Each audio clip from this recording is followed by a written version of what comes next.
ഒരു lesbian ഇതിലുള്ളൊരു case നമുക്ക് വന്നിരുന്നു. കുട്ടിയാണെങ്കിൽ ബോർഡിങ്ങിൽ താമസിക്കുന്ന കുട്ടിയാണ്. അച്ഛനമ്മമാര് തമ്മിൽ ക്രോണിക് ആയിട്ടുള്ള ഇഷ്യൂസ് ഉണ്ട്. മാസത്തിൽ ഒരു 1-2 തവണ മാത്രമേ ഈ കുട്ടിയെ കാണാൻ പോകത്തുള്ളൂ. ആകെ അവളുടെ ഉണ്ടായിരുന്നത് അവളുടെ ഒരു ബെസ്റ്റ് ഫ്രണ്ടാണ്. ഫ്രണ്ടിന്റെ അടുത്ത് സംസാരിച്ച് അത് ഫ്രണ്ട്ഷിപ്പ് മാറിയത് ലവായി.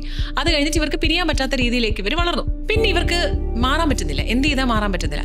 ഫാദർ വന്നു പോലും ഇല്ല ഞങ്ങളുടെ അടുത്ത്. കാര്യം എനിക്ക് അവളുടെ മുഖമേ കാണണ്ടെന്നുള്ള രീതിയിലാണ് വന്നത്. മദറിന് സങ്കടം സഹിക്കാൻ വയ്യാഞ്ഞിട്ടാണ് വന്നത്. അങ്ങനെ കുട്ടിയോട് സംസാരിച്ച് വന്നപ്പം കുഞ്ഞിലെ ആ കുട്ടിക്ക് കിട്ടേണ്ട കൺസിഡറേഷനോ അങ്ങനത്തെ കാര്യങ്ങളോ ഒന്നും ആ ഫാമിലിയിൽ നിന്ന് കുട്ടിക്ക് കിട്ടിയിട്ടില്ല. ജീവിതകാലത്തിൽ അവൾക്ക് സ്നേഹം എന്താന്ന് അവൾ അറിഞ്ഞത് അവൾ ഈ ഫ്രണ്ടിലൂടെ മാത്രമാണ്. ഫ്രണ്ട്ഷിപ്പ് മാറി ഇപ്പൊ ഈ ഒരു ലെവലിൽ എത്തി നിൽക്കുന്നു. അവൾക്ക് കല്യാണം വേണ്ട. കല്യാണം കഴിച്ചാൽ എൻ്റെ അച്ഛനെയും അമ്മയും പോലെ എനിക്കും ഒരു ഫെയിൽഡ് ആയിട്ടുള്ള ഒരു മാരേജ് ആയിരിക്കും.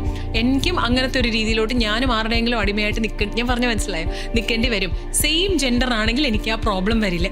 ഞാൻ പറയുന്നത് ടീനേജ് എന്ന് പറയുന്ന ഒരു ഏജിൽ ഇവർക്ക് കറക്റ്റ് ആയിട്ടുള്ള ഒരു ഡിസിഷൻസ്, എന്താണ് ഇവർക്ക് റൈറ്റ്, എന്താണ് ഇവർക്ക് റോങ് എന്ന് ഇവർ പലപ്പോഴും ഇവർ അറിയുന്നില്ല. ഡയറക്ഷൻ ലെസ് ആയിട്ടാണ് ഇവരുടെ ഉള്ളിൽ പോകുന്നത്. ഇപ്പൊ നിങ്ങൾ തിരിഞ്ഞാലേക്കുമ്പോ 20 എന്തൊക്കെ മണ്ടത്തരം കാണിച്ചിട്ടുണ്ട്. 10 വർഷം കഴിയുമ്പോഴത്തേക്ക് നിങ്ങൾ വിചാരിക്കും എന്തുവായിരുന്നു അന്ന് എന്തൊക്കെ. അങ്ങനെയാണ് കോമൺലി നമുക്കൊരു മിത്തുണ്ട്. ഒരു 14 to 30 വരെ നമുക്ക് ഭയങ്കരമായിട്ട് ഫിസിക്കലി നമ്മൾ ഭയങ്കര സെറ്റപ്പാണ്. പക്ഷെ മെന്റലി നമ്മൾ അതിലോട്ട് വരുന്നില്ല. 40s കിടക്കുമ്പോൾ മെന്റലി ഭയങ്കര ഷാർപ്പാണ്, ഫിസിക്കലി ഡൗൺ ആയപ്പോൾ.